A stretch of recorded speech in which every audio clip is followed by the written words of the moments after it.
Inch'Allah obesilame ofo la ila e ala o maya rabbi sete jonge ni ala te Inch'Allah obesilame ofo la ila Aouzu billahi minash shaitanir rajim, bismillahir rahmanir rahim. Chers téléspectateurs de la MTA, assalamu alaikum wa rahmatullahi wa barakatuhu. C'est toujours un grand plaisir de vous retrouver dans votre émission L'Islam, un message universel. Dans votre émission d'aujourd'hui, nous allons parler de pourquoi l'Islam nous encourage à faire le bien et éviter le mal. Pour discuter de ce sujet, j'ai l'honneur et le plaisir d'accueillir sur mon plateau des grands invités qui vont répondre à nos questions. Sans plus tarder, notre premier invité du jour est notre missionnaire Lourou Tidiane. Missionnaire, assalamu alaikum. Wa alaikum assalam wa rahmatullah. Merci d'avoir accepté notre invitation. Notre deuxième invité du jour est notre Abdul Wahab Tangra. Missionnaire, assalamu alaikum. Wa alaikum assalam wa rahmatullahi ta'ala wa barakatuh. Je rappelle que vous êtes tous les missionnaires de la Jamaat islamique Ahmadiyya du Mali. Oui. Bienvenue une fois de plus afin de discuter des sujets très importants. Merci. Voilà, missionnaire Lourou Tidiane, notre première question s'adresse à vous, missionnaire. Missionnaire, alors, selon les enseignements islamiques, quel est le principe fondamental qui sous-entend les injonctions coraniques concernant ce qu'il faut faire et ne pas faire et comment ces principes contribuent-ils à la paix sociale?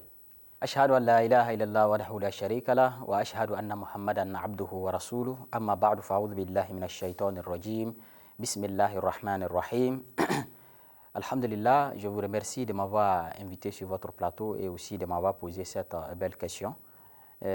Notre quatrième calife, Hadrat Mirza Tahir Ahmad, rahmatullahi alayhi, a beaucoup parlé de ces sujets-là, ou bien de ces problèmes-là, dans son livre intitulé Problèmes des temps modernes et les solutions de l'islam.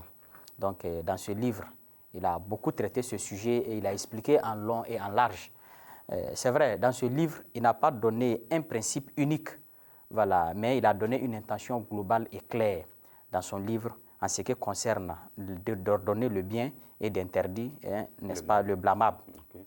Donc, il reconnaît qu'il n'y a pas un principe unique à énoncer dans les versets coraniques mentionnés, mais plutôt une série d'actions à encourager, comme la vertu, la justice, et d'autres à interdire, comme l'adultère, l'injustice, etc. Cela signifie que l'approche du Saint-Coran est pratique et ciblée, mais il n'y a pas tout de même une intention globale derrière ces principes. Donc, c'est pour dire que ces injonctions données par le Saint-Coran ou bien ces recommandements donnés par le Saint-Coran, le but n'est pas d'ordonner aux gens de combattre le malfaiteur par la force ou par la violence. Non. Mais l'objectif est clair et ciblé. C'est quoi? C'est de transformer les cœurs, c'est de transformer les personnes dans leur intérieur. De transformer les personnes dans leur intérieur. Et l'objectif de tous ces injonctions, c'est-à-dire ces commandements à faire ou à interdire, l'objectif c'est quoi? C'est d'instaurer ou bien d'établir la paix dans la société. Donc, par exemple, quand on ordonne, par exemple, de faire la justice, ou bien on ordonne aux gens d'être humbles, on ordonne aux gens d'être bienveillants envers les uns les autres, de conseiller aux gens d'être fidèles envers leurs époux, donc ou soit leur épouse aux femmes comme les hommes, vous allez trouver que notre société sera stable. Et notre société aussi sera bien éduquée. Et notre société sera aussi bien formée. Donc vous allez remarquer aussi que dans les sociétés, quand vous comparez les sociétés dont ces choses ne sont pas calculées, ne sont pas comptées, vous allez toujours remarquer qu'on parle beaucoup des enfants de la rue. C'est-à-dire que ce sont les enfants non désirés. Les enfants qui n'ont pas de famille et qu'il n'y a pas de famille qui les encadre. Donc vous allez constater qu'il y a beaucoup de vols dans ces sociétés-là, il y a beaucoup de crimes dans ces sociétés parce qu'ils sont éduqués comme ça dans la rue. Sinon, la rue ne fait pas d'enfants. La rue ne fait pas d'enfants. Ce sont des enfants qui sont abandonnés par leurs parents ou bien abandonnés par ceux qui les ont mis au monde. Donc, ce sont ces choses-là qui vont provoquer ces trucs-là dans la société. Mais si les enfants qui sont venus ou bien trouvés dans le mariage, dans des conditions bien respectées, dans des conditions aussi bien établies par la société ou par la religion, vous allez trouver que ces enfants-là sont différents des autres enfants. Vous voyez, en ce qui concerne, quand on parle de ça, on rentre en même temps dans l'éducation des enfants. Vous allez comprendre que le calife explique que la base même de la société, c'est la famille d'abord. Quand la famille est bien éduquée et bien stable, vous allez trouver que ça va prendre de l'ampleur dans la société et puis en même temps aussi dans la nation. Mais quand la famille n'est pas bien fondée, jamais vous pouvez avoir une famille stable. Donc l'éducation des enfants, ça commence bien longtemps. Par exemple, quand l'enfant même est dans le ventre de sa mère, commence à être éduqué avant de venir au monde. Les différentes choses que la maman participe dans les fêtes, sa manière de travailler, dans les différents... C'est pourquoi quand vous voyez un enfant, il vient d'être né, mais vous voyez, il fait des choses et vous vous demandez, mais où il a appris ça? Donc vous voulez dire que les activités prénatales de la maman jouent... un grand rôle sur l'éducation de l'enfant. Et après cela, quand l'enfant maintenant naît et qu'il est dans la famille, voilà, le père est là, la mère est là, le grand-père, ainsi de suite, les frères et autres, et les amis, vous allez trouver qu'il commence à apprendre des comportements d'éducation avec ces différentes personnes-là. C'est pourquoi le 4e calife a dit que combattre le mal n'est pas seulement une responsabilité de l'autorité, mais c'est une responsabilité collective. Tout le monde doit le faire, individuel comme collectif. Tout le monde doit faire ça ensemble. Donc, c'est pour établir la paix dans la société. Jazakumullah, missionnaire Loré, pour toutes ces précisions. Nous comprenons à travers vos explications que l'éradication, en tout cas du mal dans la société, l'objectif recherché par l'islam est d'établir un climat de paix et de stabilité. Jazakumullah. Inch'Allah, je vais retourner à vous encore pour plus de détails. Maintenant, je me tourne vers vous, missionnaire Abdul Wahab Tangara, avec cette question. Missionnaire, les enseignements islamiques énumèrent plusieurs choses à promouvoir. Vous en identifier 4 et expliquer brièvement comment leur adoption contribue à une société plus juste et pacifique, selon en tout cas la perspective islamique présentée. أشهد أن لا إله إلا الله وحده لا شريك له وأشهد أن محمدا عبده ورسوله أما بعد فأعوذ بالله من الشيطان الرجيم. Merci pour votre question. Merci pour l'invitation aussi sur votre plateau. Alhamdulillah, la question que vous venez de poser est tellement importante. Les saints Coran et les saints prophètes ont énuméré beaucoup de choses qui sont favorables pour l'évolution et la stabilité dans notre société, mais nous allons prendre 4 grandes énumérations qui sont la chasteté, par exemple. Okay. Les saints prophètes sallallahu alayhi wa sallam et les saints Coran ont mis l'accent sur la chasteté. Allah subhanahu wa ta'ala dit dans le saint Coran, wa la taqrabu zina, ne vous approchez pas de la fornication. C'est-à-dire la fidélité. La fidélité, c'est-à-dire la maîtrise de soi-même. De nos désirs, voilà, de nos désirs sexuels. Okay. C'est ça la chasteté. Okay. Donc le Saint-Coran met accent sur ça. وَالَّذِينَ هُمْ لِفُرُوجِهِمْ حَافِظُونَ. Allah dit, ceux qui préservent leur partie intime. Donc, dans ce verset, Allah a mis l'accent sur la chasteté. Pourquoi? Parce que si nous regardons dans notre société, comme notre missionnaire Saïb a dit, les enfants abandonnés. Parce que certains, leurs pères et leurs mères ne sont pas ensemble. Donc, sans le mariage, les enfants seront comment nous allons éduquer nos enfants, sans le père ou sans la mère. Donc, quand les parents sont unis, c'est là qu'on parle de l'éducation des enfants. Donc, souvent, les enfants qui sont nés hors mariage ou bien les enfants qui sont abandonnés par les fautes de leurs parents, donc sont mal éduqués, si ce n'est pas par la chance.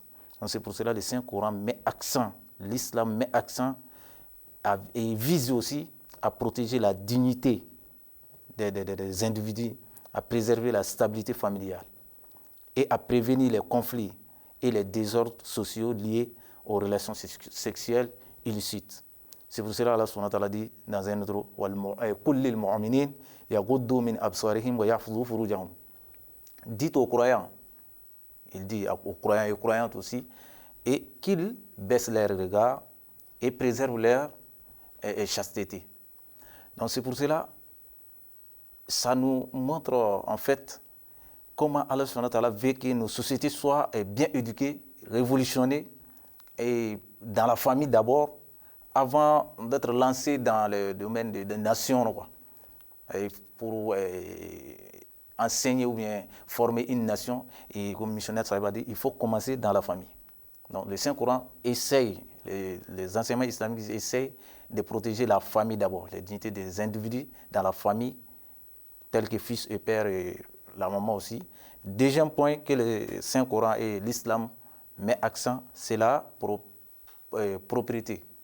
C'est-à-dire, la propriété aussi joue un rôle crucial et promouvoir aussi et contribuer à la santé publique et au bien-être général. Une société soucieuse de la propriété est moins susceptible de souffrir de maladies et favorise un environnement de respect des soins. Allah subhanahu wa ta'ala dit à propos de la propriété, Inna Allah yuhibbu tawabina wa yuhibbu al-mutatahirin. Allah subhanahu wa ta'ala aime ce qui revient souvent vers lui et aime aussi ceux qui sont soucis de la propriété. C'est-à-dire les gens qui se soucient de la propriété. Voilà. Allah subhanahu wa ta'ala aime ceux qui se soucient de la propriété. Dans un verset, Allah subhanahu wa ta'ala dit Wa in kuntum junban fatahharu.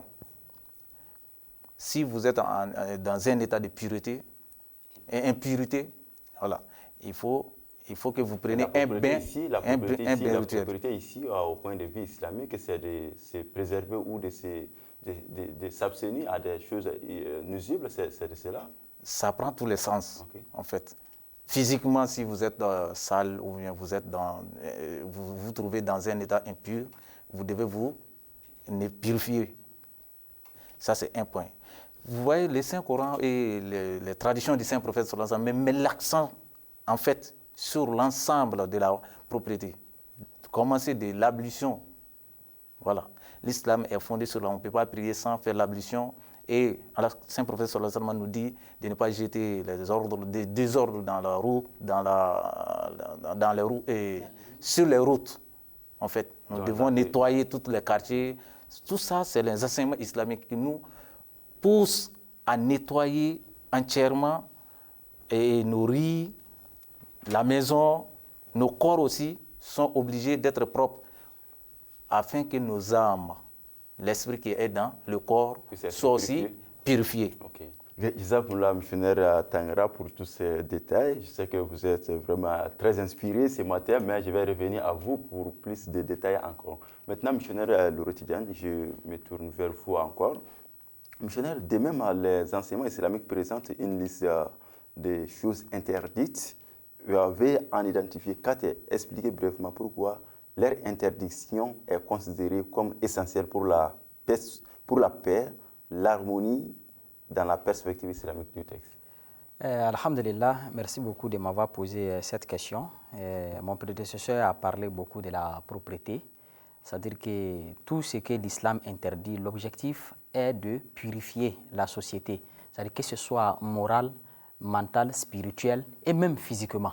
Voilà, comme on a l'habitude de dire, donc on dit un esprit saint dans un corps saint. Donc il est très important de comprendre cela. Déjà, parmi ce que je vais citer là, déjà citer mon premier point qui est de parler à ce qui concerne l'adultère, qui est la fornication. Allah subhanahu wa ta'ala dit, et n'approchez point de la fornication, c'est une turpitude et quel mauvais chemin. Ça, c'est dans Sourate 17, verset 33. Donc, nous allons voir directement les points. Pourquoi Allah subhanahu wa ta'ala nous dit de ne pas s'approcher à la fornication? C'est pour préserver la fidélité dans le couple, comme j'avais déjà expliqué, et aussi protéger la pureté des lignées. Voilà, ça dit la descendance, voilà, les enfants, etc., pour protéger la lignée de la famille. Et puis aussi éviter les conflits familiaux et sociaux, donc qui est lié à l'infidélité. Donc, nous allons comprendre que dans la famille où l'infidélité règne beaucoup, vous allez trouver que cette famille-là n'est pas stable. À chaque fois, il y a c'est-à-dire cette famille-là ne peut pas être stable. Et puis, vous ne pouvez pas aussi avoir la bénédiction de Dieu. Quand on parle de la bénédiction de Dieu, peut-être les gens font référence, comme souvent dans notre société, à la richesse, le bien. Non, on peut vivre en paix et en joie sans même être riche. Donc, si je comprends, la paix ou le bonheur n'est pas forcément lié à des matériels? Non, pas forcément. pas forcément lié au matériel. Maintenant, en islam, la famille est un pilier fondamental de la société. Donc l'adultère met en danger cette stabilité. Donc c'est pourquoi l'islam nous met en garde fortement contre l'infidélité. Voilà. Donc, comme je l'ai dit, le 4e calife en a beaucoup insisté sur la formation de la famille. Donc, pour dire que c'est très important. Et aussi, on parle aussi de l'arrogance. Le 4e calife, rahmatullahi alayhi, a aussi parlé de l'arrogance. Et pourquoi l'islam interdit l'arrogance? En ce qui concerne cela, il nous a donné un verset coranique qui dit ceci. ولا تصعر خدك للناس ولا تمشي في الأرض مرحا إن الله لا يحب كل مختار فخور. La traduction est comme suite. Ne détourne pas ton visage des gens avec orgueil et ne foule pas la terre avec arrogance. Allah n'aime pas les présomptueux pleins de glorioles. Donc ça c'est chapitre 31, verset 18. Donc on peut avoir l'exemple de ça aussi dans plusieurs chapitres, par exemple chapitre 2, verset 37 et aussi verset 88. Et aussi chapitre 4, verset 174 et aussi chapitre 7, verset 37. Donc il en a parlé de ça et puis il a donné beaucoup de versets aussi. Pourquoi l'islam interdit l'arrogance? Pour cela, il nous dit ceci, il dit l'arrogance pousse à mépriser les autres. Donc c'est ce que l'arrogance fait. C'est pourquoi l'islam l'interdit. Et aussi, elle crée des hiérarchies injustes et de la domination. Voilà, c'est pourquoi l'islam décourage ou bien l'islam interdit totalement l'arrogance. Okay. Voilà, et aussi, il dit, elle favorise aussi des visions, elle favorise aussi des divisions dans la société. Okay. Voilà, vous comprenez. Donc c'est pourquoi l'islam favorise plutôt l'humilité qui permet de vivre ensemble dans le respect mutuel. Donc, il a aussi parlé de la médisance. Et pourquoi Allah subhanahu wa ta'ala interdit cela? Pour ça, il a donné un verset dans le Saint-Coran qui est le chapitre 49, verset 13. Il dit ceci. وَلَا يَكْتَبْ بَعْدُكُمْ بَعْدٌ أَيُحِبُّ أَحَدُكُمْ أَنْ يَأْكُلَ لَحْمَ أَخِيهِ مَيِّتًا فَكَرِهْتُمُوهُ. Donc, il dit que les uns d'entre vous ne médisent pas des autres. L'un de vous souhaiterait-il manger la chair de son frère mort? Vous en auriez horreur. Personne ne voudra manger la chair de son frère mort. Donc, c'est pour dire que ici, quand quelqu'un médise, pratique la médisance contre ses prochains ou bien son prochain, c'est comme si cette personne est en train de manger sa chair. Donc, c'est pourquoi l'islam l'interdit. Et l'islam aussi pour protéger la dignité et la réputation des personnes. C'est pourquoi l'islam interdit cela. Vous allez trouver que dans le Coran, Allah subhanahu wa ta'ala nous conseille que si quelqu'un vous envoie une information, donc ne sautez pas immédiatement sur cette information-là. Vérifiez-la d'abord. Est-ce que cette personne-là, ce qu'il dit est vrai? C'est pourquoi le Khalifatul Masih conseille beaucoup, même le calife actuel, conseille beaucoup les musulmans ahmadis en disant que tout ce qu'on voit sur les réseaux sociaux, ne les partageons pas immédiatement. Vérifiez-les d'abord. Est-ce que c'est juste? Et pourquoi je dois partager cela? Et pourquoi je dois... C'est-à-dire l'auteur de l'information. Voilà, si la personne est authentique, est-ce que la personne est bien placée? Merci beaucoup. Relayer ces voilà, donc il faut d'abord regarder toutes ces choses-là avant de les partager. Maintenant, si ce sont des choses qui portent des conseils, de l'éducation, ça, on n'a pas besoin de l'auteur parce que ça contribue à réformer ou bien à former la société. Okay. Donc ça, c'est un cas différent. Donc maintenant, donc, comme je l'ai dit, donc pour maintenir une atmosphère de confiance et de respect dans la communauté, donc l'islam interdit totalement la médisance. Donc c'est pour dire que la médisance aussi brise les liens sociaux et crée un climat de méfiance. Voilà. Donc parlons aussi de l'extravagance, donc qui est le gaspillage. Dans le Saint-Coran dit ceci, et je cite, Innal mubadhirina kanu ikhwana shayatin wa kana shaytan li rabbihi kafura. Les gaspilleurs sont les frères des diables et le diable est très ingrat envers son Seigneur. Chapitre 17, verset 27. Pourquoi Allah subhanahu wa ta'ala interdit le gaspillage? Selon les explications de Khatrem Khalif, rahimahullah ta'ala. Donc, en quelques mots, il dit ceci, il dit, c'est pour encourager la modération. Et aussi lutter contre le gaspillage et les dépenses excessives. Et aussi éviter les inégalités économiques et l'endettement. Voilà, donc c'est quelqu'un qui gaspille beaucoup, rien ne peut le suffire. quel que soit ce qu'on lui donne, on va trouver qu'il a déjà gaspillé et encore il demande plus. Donc voilà un peu ce que je pouvais dire, voilà, selon les dits du 4e calife, rahimahullah ta'ala. Jazakumullah, missionnaire Loré, pour tous ces arguments et ces exemples. En tout cas, dans vos explications, vous avez mentionné beaucoup de choses qui sont interdites par l'islam pour la paix et l'harmonie de la société. Jazakumullah. Maintenant, missionnaire Tangara, je reviens avec vous. Missionnaire, alors, le texte fait-il un lien entre ces injonctions coraniques et le concept de responsabilité individuelle et collective? Si oui, comment cela s'est manifesté? Alhamdulillah, avant de répondre à votre question, il y a un point crucial qu'on avait oublié. Okay. Je souhaite mentionner ça ici. Okay. Vas-y. Et Allah subhanahu wa ta'ala nous enseigne de restreindre, c'est-à-dire d'avaler nos colères, de contrôler nos colères. Allah subhanahu wa ta'ala dit et ce qui est restreint, c'est ceux qui avalent leur colère et pardonnent aux fautes des autres. La colère, le contrôle de la colère en incitant aux colères de l'islam cherche à prévenir les actes de violence et de dispute et les rancœurs qui peuvent perturber la paix sociale. La maîtrise de soi est essentielle pour les interactions harmonieuses. Ça, c'est le premier point. Deuxième point, Allah subhanahu wa ta'ala nous ordonne de coopérer avec les autres. C'est la coopération entre les gens pour faire des biens et pour interdire aussi le mal. Okay. Allah subhanahu wa ta'ala al birri wa taqwa. C'est-à-dire, entraidez-vous à faire du bien. Entraidez-vous sur la voie du bien et la piété. C'est-à-dire, entraidez-vous à promouvoir la paix et la piété aussi. Alors, pour revenir à la question. Maintenant, pour revenir à la question, okay. Allah subhanahu wa ta'ala, nous voyons que, et pour revenir à la question, okay. bien que le texte ne fasse pas explicitement un lien direct entre chaque injonction coranique et les concepts de responsabilité individuelle et collective dans ces sections spécifiques, l'ensemble des injonctions présentes implique une fois responsabilité à la fois individuelle et collective. Donc, le 4e calife, rahimahullah ta'ala, a expliqué ça dans son livre de la communauté islamique, dans son livre que notre frère a présenté le problème du temps moderne et la solution de l'islam. Le 4e calife s'est basé sur l'entraide à éviter le mal.